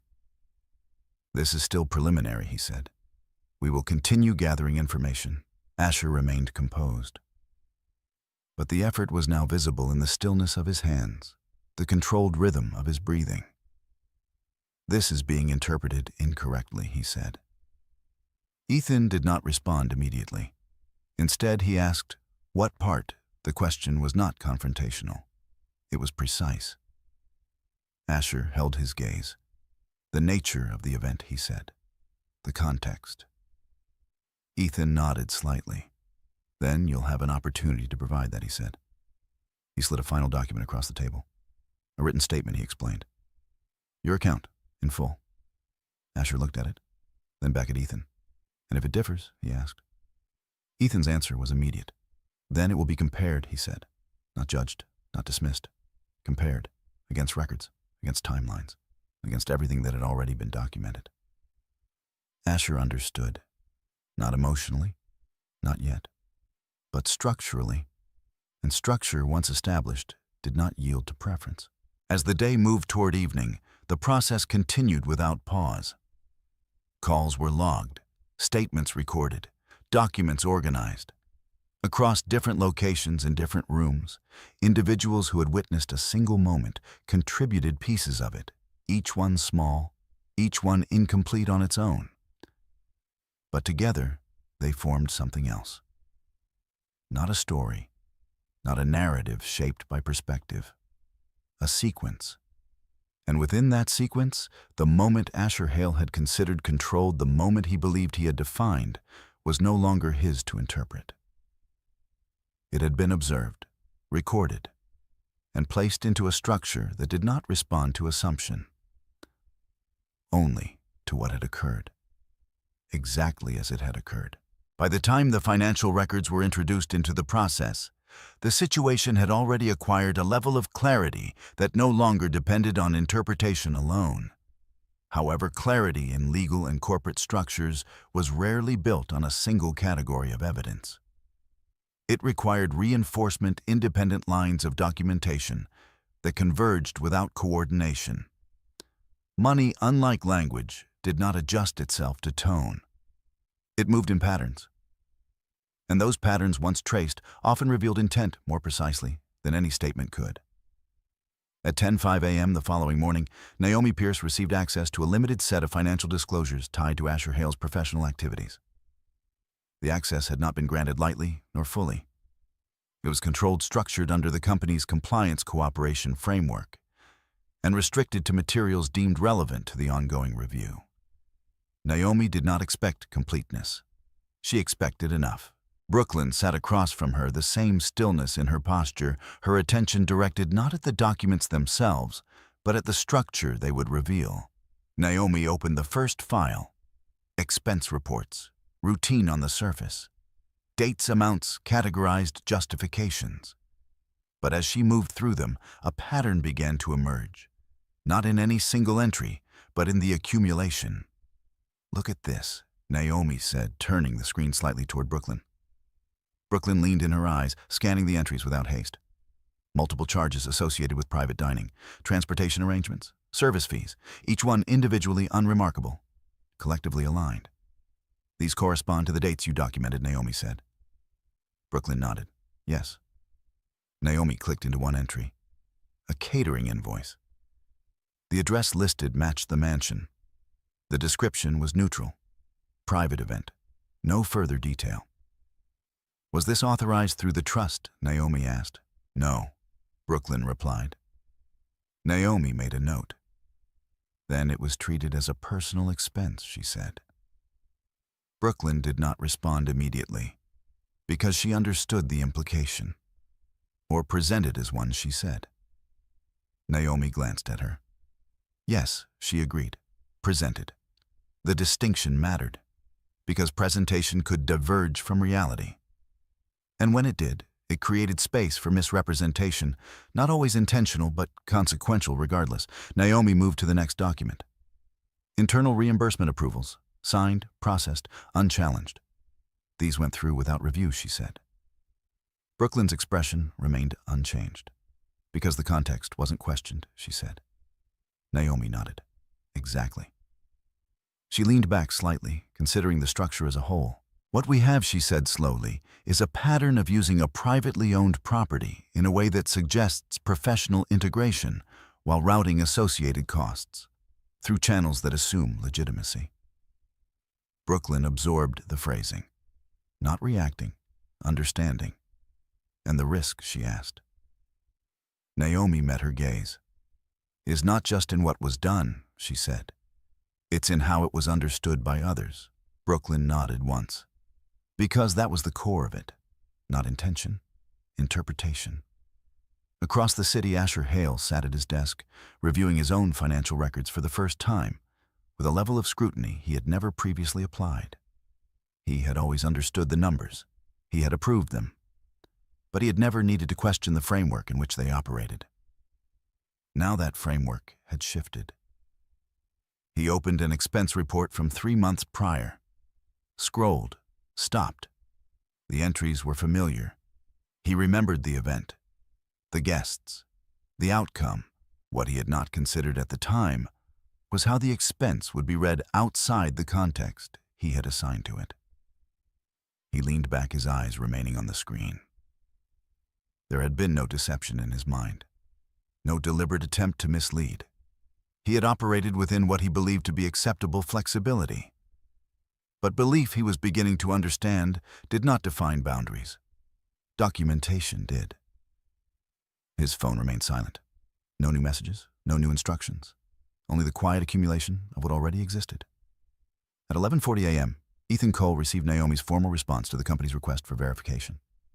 It was concise, structured, accompanied by documentation that required no interpretation. Trust agreement excerpts, property ownership confirmation, operational authority designation. Each document aligned with the others, forming a consistent, unbroken structure. Ethan reviewed them carefully, not searching for gaps, confirming the absence of them. He made a note, then forwarded the materials to the review team. No commentary. None was needed. Back in Naomi's office, the atmosphere remained unchanged, though the implications of what had been established were no longer abstract. Brooklyn sat with her hands resting lightly on the desk, her notebook closed, but within reach. Naomi stood near the window, reviewing her own notes again. He positioned it as an asset, she said. Brooklyn did not ask who. She knew. Yes, she replied. Naomi turned, and others accepted that positioning. She continued, without verification. Brooklyn's expression remained steady, because it aligned with expectation, she said. Naomi inclined her head slightly. Exactly. There was a brief pause. Then Naomi added, that's where the risk expands. Brooklyn understood, not as a possibility, as a sequence. At 2:15 p.m., Asher was called back into conference room B. The same room, the same table. But the context had shifted. Ethan was there again, along with another member of the review team, a woman who introduced herself briefly before taking a seat and opening her own folder. "We've reviewed the financial records," Ethan said. Asher nodded, and he asked. Ethan did not respond immediately. Instead, he placed a document in front of Asher. A summary, not detailed, structured. "These are the entries associated with events held at the property," he said. Asher looked at them, then back at Ethan. They were appropriate, he said. Ethan acknowledged the statement with a slight nod. "That may be your position," he said, then added, "but they reflect a pattern." The word again. Pattern. Asher's jaw tightened slightly. A pattern of what he asked. The second reviewer spoke for the first time. A pattern of integrating a non-company asset into professional activity without documented authority, she said. Her tone was even, clinical. Asher leaned back. There was no intent to misrepresent anything he said. Ethan responded this time. "Intent is not the only factor," he said. Asher held his gaze. "I understand that," he said. And for the first time, there was a subtle shift in his voice. Not uncertainty, but recognition of scale, of consequence, of something that had extended beyond his initial control. Back in Naomi's office, Brooklyn opened her notebook. She wrote the date, then financial records reviewed, pattern confirmed, external validation aligned. She paused, then added, "No contradiction." She closed the notebook, set it down, and looked up. Naomi watched her. "You're not surprised," she said. Brooklyn met her gaze. "No," she replied. Naomi allowed a small pause. "Most people would be," she said. Brooklyn considered as that. "Most people don't document before they need to," she said. Naomi did not argue, because the statement was not defensive. It was factual. As the day moved forward, the structure continued to build, not through confrontation, not through escalation, but through alignment. Records matched statements. Statements matched timelines. Timelines matched documentation. And within that alignment, the narrative that Asher Hale had relied on, carefully constructed, consistently reinforced, and never directly challenged, began to lose its foundation. Not all at once, not visibly, but in the only way that mattered, systematically. The meeting that followed was not designed for confrontation yet. It carried more consequence than any argument either of them could have had the night before. It took place in a larger conference room on the 12th floor, a space typically reserved for strategic briefings and high-level internal reviews. The room itself was neutral, in tone furnished with long, polished surfaces and muted lighting that reflected neither warmth nor hostility. It was a room built for clarity, and clarity was precisely what it demanded. Asher Hale arrived 5 minutes early, not out of habit alone, but because he understood that timing, even now, still mattered. He entered quietly, taking in the arrangement before anyone else spoke. At the far end of the table sat Ethan Cole, already reviewing a set of printed materials. To his right was the second compliance officer, who had joined the previous session. On the opposite side, 2 additional individuals were present legal representatives from the company, each with their own files, their own pens, and their own stillness. There was no empty chair placed at the head of the table. No symbolic center, only positions. Asher chose a seat midway down, neither asserting dominance nor conceding it. At exactly 3:00 p.m., the final participant entered. Naomi Pierce did not introduce herself immediately. She did not need to. Her presence carried its own clarity, and the documents she placed on the table in front of her aligned with everything that had already been established. "Thank you for accommodating this session," she said, her voice even and unembellished. Ethan nodded. "We're here to align on documented facts," he replied. There was no mention of dispute, no framing of sides, only alignment. Asher sat upright, his hands resting lightly on the table, his posture composed in a way that required deliberate control. He glanced briefly at Naomi, not with hostility, but with a recognition that this was no longer a conversation he could guide. Naomi opened her folder. "The property in question," she began, "is held under the Ward Family Trust, with operational authority assigned to Brooklyn Ward. This has been documented and verified." She slid a copy of the trust excerpt forward, though everyone in the room had already reviewed it. Ethan inclined his head slightly. That has been confirmed, he said. Naomi continued without pause. There is no record of Mr. Hale holding ownership trustee status or delegated authority to represent the property in any professional capacity. The sentence settled into the room with a quiet finality. Asher did not interrupt. He did not object, because the statement in its structure left little room for immediate contradiction. Naomi turned a page. Over the past 8 months, she continued the property has been used for a series of gatherings involving professional contacts, during which it was presented explicitly or implicitly as an extension of Mr. Hale's professional environment. She did not look at Asher when she said it. She did not need to. The documentation spoke. Ethan placed a set of printed emails on the table. These communications support that characterization, he said. Asher glanced at them briefly, recognizing his own language and the fragments visible on the page. He had already seen them. But seeing them here within this structure altered their weight. Naomi spoke again. The issue is not the hosting itself, she said. It is the representation of authority and the absence of disclosure regarding the property's actual ownership. One of the legal representatives leaned forward slightly. From the company's perspective, he said the concern is whether this created a misleading impression that influenced professional interactions. Asher responded. Then his voice controlled measured. There was no intention to mislead, he said. The environment was used to facilitate discussion, nothing more. Naomi did not challenge the statement directly. Instead, she clarified. Intent does not negate effect, she said. The room did not react, but the distinction remained. Ethan turned to Asher. Were any of the attendees informed that the property was not under your ownership? He asked. Asher held his gaze. No, he said. Was it clarified in any communication that your authority over the property was limited to residents? Ethan continued. No, Asher replied. The answers were not defensive. They were factual, and in their simplicity they reinforced the structure already in place. Naomi allowed a brief pause before continuing. In addition to representation, she said we must address the event on the evening of the incident. She did not need to specify which evening. The documentation had already done that. She placed a summary of witness statements on the table. These accounts are consistent, she said. They describe a public directive issued by Mr. Hale requiring Brooklyn Ward to leave the property immediately in the presence of professional associates. Asher's posture remained steady, though the stillness now carried weight. There was a disagreement, he said. It escalated. Naomi met his gaze for the first time. And the resolution was removal, she said. Not a question, a statement.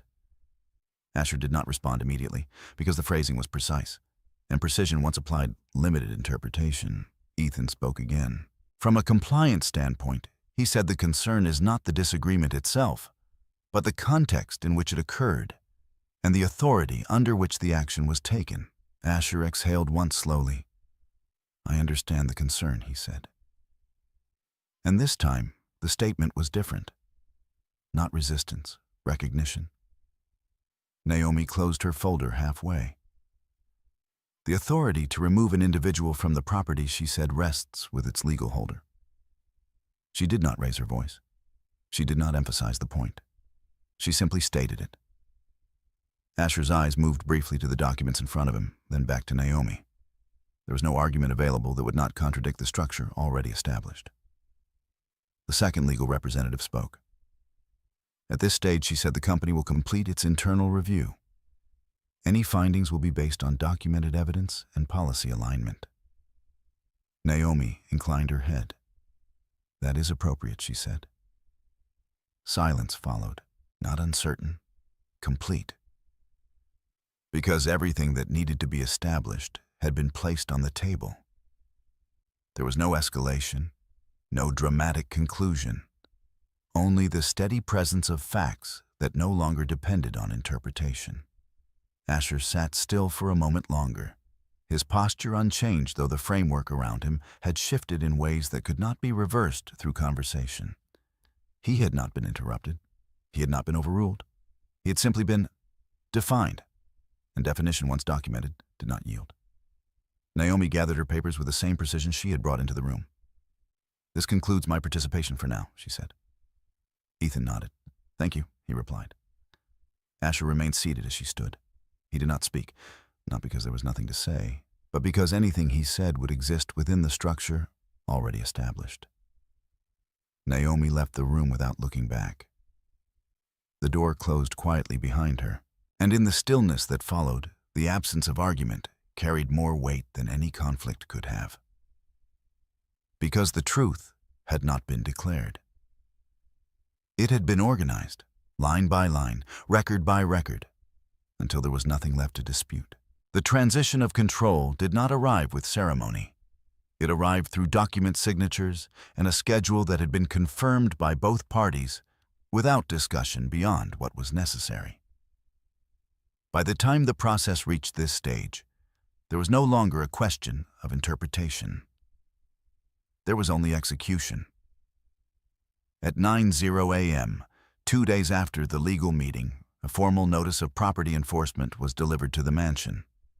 The envelope was identical in its restraint to those that had preceded it, plain structured without embellishment. It was received by the front desk staff, logged according to protocol, and placed on the central console, where all official correspondence was processed. Asher Hale was already awake when it arrived. He had not slept well the previous night, though not in a way that could be described as restlessness. His thoughts had not spiraled. They had narrowed.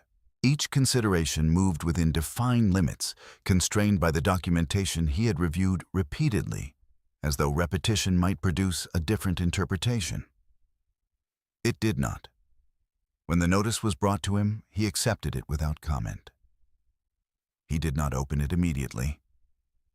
Instead, he stood for a moment in the entry hall, the same space where he had greeted guests only nights before, where the light had been arranged to create a specific impression, where control had once felt effortless. The house had not changed, but its meaning had. He opened the envelope. The contents were clear. Execution of property authority. Immediate adjustment of occupancy rights. Scheduled transition. The language was precise, consistent with everything that had come before. There was no hostility in it, no accusation, only the application of structure. He read it once, then again, then folded it carefully and placed it on the table beside him. At 10:30 a.m., Brooklyn Ward arrived at the property. She did not arrive alone. Naomi Pierce was with her, along with a third individual, a licensed property enforcement officer, whose presence ensured that the process would remain within legal parameters, without escalation, without deviation. The car came to a stop at the base of the driveway. Brooklyn stepped out first.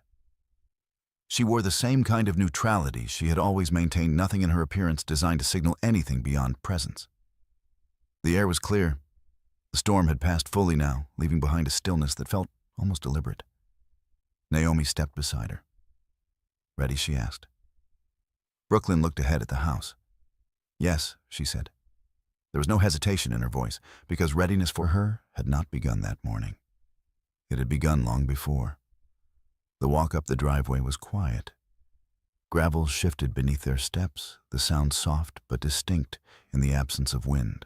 The house remained still, its windows reflecting the light, without revealing anything of what lay inside. At the door, the enforcement officer stepped forward. He knocked once, firm, measured. There was no delay in the response. Asher opened the door himself. He stood there for a moment, taking in the scene. Brooklyn, Naomi, the officer. The alignment was clear, not confrontational, not dramatic. Defined. "Mr. Hale," the officer said, his tone neutral. "We're here to execute the property enforcement order." Asher's gaze moved briefly to Brooklyn. She did not look away, not challenging, not yielding, present. He stepped back. "Come in," he said. Inside the house retained its order. Everything was in place. The furniture remained as it had been arranged for the dinner. The lighting, though no longer curated, still carried the same warmth. Nothing had been disturbed.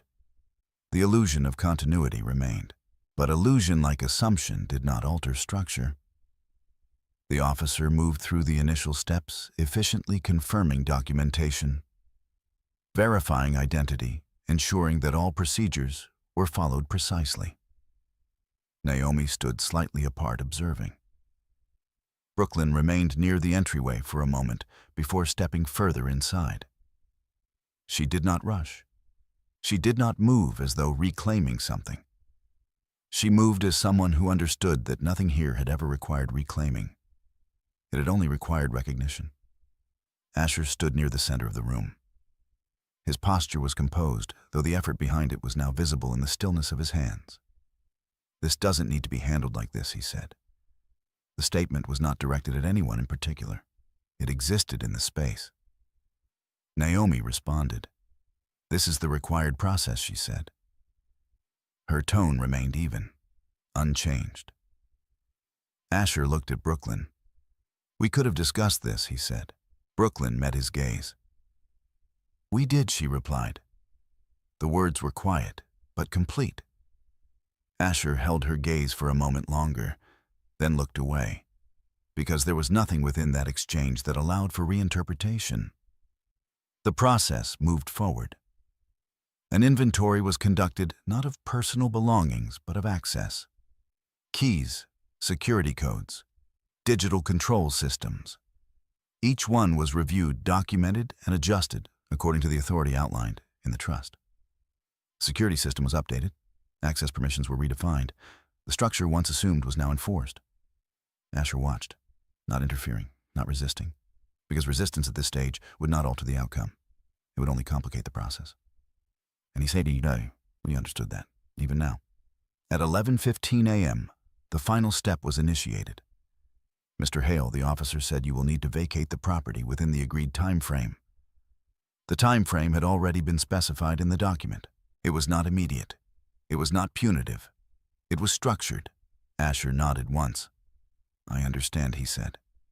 He did not argue. Not because he agreed, but because the framework no longer allowed for argument to change anything. He turned and walked toward the staircase. Each step measured, deliberate. Brooklyn did not follow.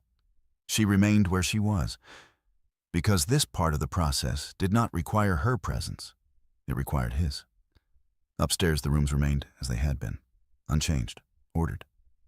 Asher moved through them with a kind of clarity that had not been present before. Not emotional clarity, structural. He saw the space differently now, not as something he had shaped, but as something he had occupied. The distinction was subtle, but irreversible. He gathered what he needed, not everything. Only what was his. Because for the first time, the boundary between those categories was no longer assumed. It was defined. Downstairs, Brooklyn stood near the window. The same window where she had once watched the storm gather. The same view, the same trees, the same light. Nothing had changed, except the framework through which it was understood. Naomi stepped beside her. "It will be completed shortly," she said. Brooklyn nodded. "I know." Naomi glanced at her. "You've handled this well," she said. Brooklyn did not respond immediately, because the statement, while accurate, was not something she had been working toward. "I followed the structure," she said. Naomi allowed a small acknowledgement. "That's what matters," she replied. At 11:42 a.m., Asher returned downstairs, a single bag in his hand. Nothing excessive, nothing performative. He paused near the door, not looking at the room, looking at Brooklyn. There was no anger in his expression, no accusation, only something quieter. Recognition of what had been lost. Not the house, not the position. Something less visible and more permanent. Brooklyn met his gaze. She did not speak. She did not need to, because everything that needed to be said had already been placed on record. Asher opened the door, stepped outside. This time there was no rain, no storm, only still air, and a space he no longer had authority to occupy. He did not look back. The door closed behind him. Not with force, not with finality, simply closed. Inside the house remained, unchanged, but correctly defined. Brooklyn stood there for a moment longer, then turned, not to reclaim, not to celebrate, but to continue, because for her, this had never been about the house. It had been about the structure, and now the structure was intact. The company did not respond immediately with a final decision, and that delay was not a sign of hesitation, but of process. Large institutions rarely moved quickly when the consequences extended beyond an individual and into the systems that governed accountability. Every document that had been collected, every statement that had been recorded, and every pattern that had been identified required structured review not only for accuracy, but for consistency with policy. 3 days after the enforcement of the property transition, Asher Hale received a formal notice requesting his presence at a final internal review session. The message did not suggest outcome. It did not indicate resolution. It simply stated that the review had reached a stage where conclusions would be discussed. He arrived on time. The setting was different from the earlier meetings. The room was larger, more formal, and arranged to accommodate not only compliance officers, but also representatives from legal human resources and executive oversight. The inclusion of these additional roles signaled that the matter had expanded beyond procedural clarification and into institutional consequence.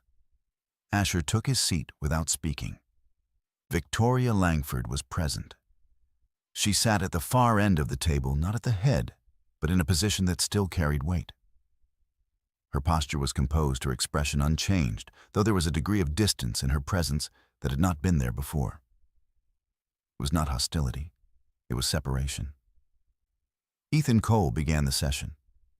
This review has been conducted based on documentation, witness statements, and financial records, he said. The purpose of this meeting is to summarize findings and outline next steps. There was no preamble, no attempt to soften what followed. Asher listened, not interrupting, not adjusting, because by now he understood that interruption would not alter the structure already established. Ethan continued. The property in question has been confirmed as privately owned under the Ward Family Trust, with no legal authority assigned to you for professional representation or use beyond residential occupancy. Asher nodded slightly. He had already accepted that fact. The review identified a consistent pattern of presenting the property as an extension of your professional environment, Ethan added. This representation was not supported by documented authority. The phrasing was careful, not accusatory, but precise enough to define the issue clearly. The second compliance officer spoke next. In addition to representation, she said the event on the evening in question has been evaluated within the context of professional conduct. Witness accounts confirm that a directive was issued requiring your spouse to leave the property in the presence of colleagues. She paused briefly before continuing. Given the context, this action reflects a lapse in judgment regarding appropriate professional boundaries. The language remained controlled. There was no moral condemnation, only classification. Asher remained still. He did not dispute the wording, not because he agreed with every implication, but because he recognized that the framework did not rely on his agreement. Victoria spoke then. Her voice carried the same measured tone it always had, but the absence of familiarity within it was unmistakable. You positioned yourself as someone capable of managing complex environments, she said. That includes understanding the limits of authority. She did not raise her voice. She did not emphasize the statement. But the meaning was clear. Asher met her gaze. I believed I was operating within reasonable bounds, he said. Victoria inclined her head slightly. And that belief, she replied, was not verified. The sentence did not escalate. It concluded. There was no space within it for negotiation. A representative from Human Resources spoke next, outlining the company's decision in structured terms. Based on the findings of this review, she said your role within the organization will be concluded under a formal separation agreement. The terms will be provided in writing. The statement was direct, unembellished. There was no language of punishment, no suggestion of personal failure, only outcome. Asher listened. His posture remained composed, though the stillness now reflected something different from control. It reflected containment. Do you have any questions regarding the process, the representative asked. Asher considered the question. then shook his head. No, he said. Because the process had been clear. From the moment the first document had been placed in front of him, the direction had been set. What followed was not escalation. It was continuation. Victoria remained seated as the others began to gather their materials. She did not speak again. She did not offer any additional commentary. Her role in the room had already been fulfilled.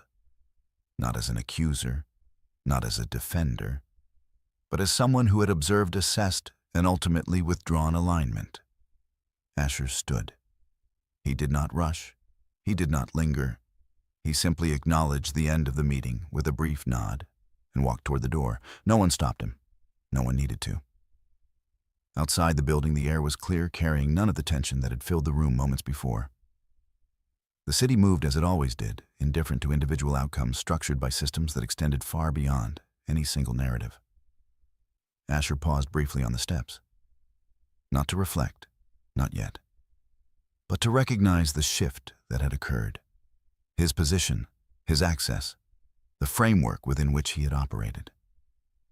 All of it had changed, not abruptly, not unpredictably, but through a sequence he had not fully understood until it was complete.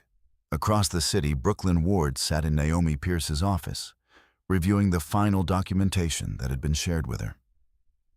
The separation notice, the confirmation of internal findings, the closure of the company's review process.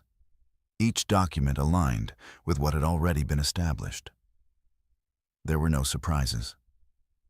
Naomi placed the last page on the desk. That concludes their side, she said. Brooklyn nodded. Yes. Naomi studied her for a moment. You don't seem relieved, she said. Brooklyn considered the observation, then answered. It's consistent, she said. Naomi allowed a small pause. That's enough for you, she asked. Brooklyn met her gaze. Yes, she replied, because relief implied expectation. And Brooklyn had not been operating from expectation. She had been operating from structure. Naomi leaned back slightly. Most people would want something more, she said. More what Brooklyn asked. Naomi did not answer immediately. Recognition, she said. Closure. Some form of acknowledgement. Brooklyn looked down at the documents, then back at Naomi. The record is the acknowledgement, she said. Naomi did not argue, because within the framework they had followed, that was true. Later that afternoon, Brooklyn returned briefly to the mansion. Not to stay, not to reclaim space, but to complete what remained of her own process. The house was quiet, unchanged. She moved through it without hesitation, checking only what needed to be checked, confirming that everything aligned with the updated structure. There was no sense of victory in her movements, no indication that she viewed the outcome as a resolution in the emotional sense. Because for her, the outcome had never been the objective. Accuracy had been. And accuracy, once established, did not require reinforcement. It required continuity. As the day moved toward evening, the final elements of the situation settled into place. The company had concluded its review. The property had been returned to its correct structure. The records had been aligned. Nothing remained unresolved within the systems that governed the events. And yet within that completeness, there was no sense of finality in the way people often expected. No dramatic conclusion. No moment of visible triumph. Only the quiet understanding that what had been misaligned had been corrected. And that correction, once made, did not call attention to itself. It simply remained. The house remained where it had always been, unchanged, in structure, unchanged in appearance, and yet entirely different in meaning. The absence of conflict did not make it empty, but it altered the way space was experienced within it. Without assumption pressing against its walls, without voices shaping it into something it was not, the mansion returned to its original function, quiet, precise, and unclaimed by anything except what had been legally defined. Brooklyn Ward arrived in the late afternoon. There was no urgency in her return, no emotional weight attached to the act of stepping through the front door again. She entered, as she always had, without announcement, without hesitation, and without any need to assert presence. The door closed behind her with the same restrained sound it always made. And for a moment, she stood in the entryway not to take anything in, but to confirm what she already knew. Everything was in order. The adjustments made during the enforcement process had been executed correctly. The security system had been updated. Access permissions reflected the trust's authority. The house was not reclaimed, it was simply aligned. She moved further inside her steps, measured and unhurried. The living room carried no trace of the night that had altered the course of everything. The furniture remained where it had been arranged, the lighting unchanged, the surfaces undisturbed. If someone had entered without context, they would have seen continuity. Brooklyn saw structure. She walked to the window where she had once watched the storm gather. The view beyond it remained constant trees, standing in quiet rows, light settling across the landscape with no indication of the disruption that had passed through it days before. There was no need to revisit the moment in detail. It had already been recorded, documented, and placed into sequence. Memory for Brooklyn was not something she relied on when records existed. She turned from the window and moved toward the study. The room had been referred to repeatedly as Asher's. The phrasing had settled into conversation so easily, so consistently, that it had rarely been questioned. Now, standing in the doorway, Brooklyn did not correct the past usage. She did not reframe it aloud. She simply entered the space and allowed the current structure to define it. The desk remained, as it had been, papers-aligned objects placed with intention. She did not move anything immediately. Instead, she walked to the shelves, running her fingers lightly along the spines of books that had not been chosen by Asher, though he had spoken of them as if they had. There was no resentment in the gesture, only recognition. She returned to the desk and opened the top drawer. Inside, her notebook remained exactly where she had placed it days before the dinner, before the rain, before the sequence had moved from observation into action. She took it out and placed it on the desk. For a moment, she did not open it. She did not need to confirm its contents. She already knew what was written there. Dates, patterns, shifts in language, small moments that had accumulated into something larger than any single entry. Then she opened it. The pages turned easily beneath her hand, each line a reflection of something that had once been subtle enough to ignore, but not subtle enough to escape documentation. She stopped at the most recent entry. Process initiated. Then the next. Pattern confirmed. External validation aligned. No contradiction. Brooklyn closed the notebook.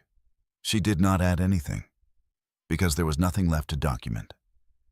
The sequence had reached completion, not in the sense of an ending, but in the sense of alignment, every element placed where it belonged, every assumption replaced by structure. She placed the notebook back in the drawer, aligning it precisely with the edge before closing it. There was no final gesture, no symbolic action, only continuity. Across the city, Asher Hale sat in a space that did not reflect him. The apartment he had secured temporarily was functional, clean, and entirely without history. It held none of the layered meaning the mansion had carried, none of the subtle reinforcement of identity that had once surrounded him. He sat near the window, his hands resting loosely in his lap, his posture upright, but without the controlled precision he had maintained for so long. The documents from the company lay on the table beside him. Separation agreement, final statements, structured language that concluded what had already been established. He had read them. More than once. They did not change with repetition. Nothing did. For the first time in years, there was no immediate next step available to him. No meeting to prepare for. No positioning to consider. No structure he could adjust to regain control. What remained was not absence. It was clarity. And clarity, without the ability to reshape it, required a different kind of response. He did not reach for his phone. He did not attempt to contact Brooklyn, because he understood even now that the conversation he might have once relied on no longer existed within a space he could influence.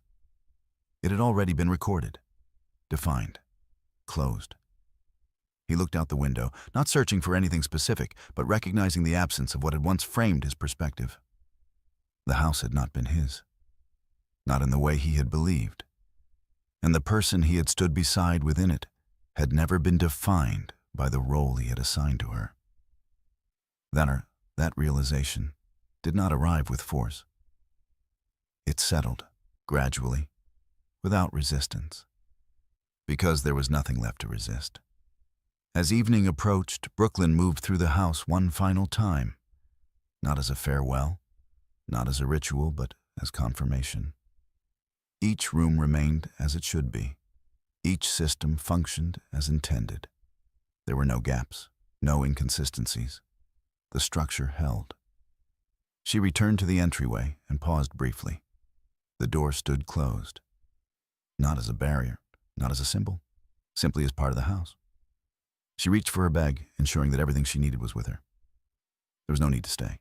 The house did not define her. It never had. It had been a responsibility, a structure to maintain. And now, it remained exactly that. She opened the door, stepped outside. The air was cool, carrying none of the weight it had held the night of the storm. There was no rain, no urgency, only quiet. She closed the door behind her. Not as an ending, not as a statement, just as part of the process. Then she walked down the driveway. Her step steady, her posture unchanged, moving forward without looking back. Because everything that needed to remain had already been secured. The story does not end with noise. It does not end with triumph or visible defeat. It ends with alignment. There are moments in life when power appears loud, immediate, and unquestioned. It takes space. It speaks first. It defines the room before anyone else has time to understand it. And for a while, it seems real. But structure is quieter. It is built in records no one reads until they have to. It lives in details that feel small until they are not. It does not argue. It does not rush. It waits until everything is in place, and then it simply holds. Brooklyn did not win by speaking louder. She did not reclaim anything through confrontation. She observed. She documented. She allowed the truth to exist long enough to become undeniable. And when it did, she did not need to stand over it. She stepped away, not empty-handed, but with something that cannot be taken once it has been established, clarity intact and unchallenged. If you stayed with this story until the end, you already understand something important. Not every form of strength announces itself. Some of it is quiet enough to be missed until it isn't. If this story stayed with you, you can let me know where you're watching from and what time it is where you are. And if you value stories where truth doesn't need to raise its voice, you already know what to do next.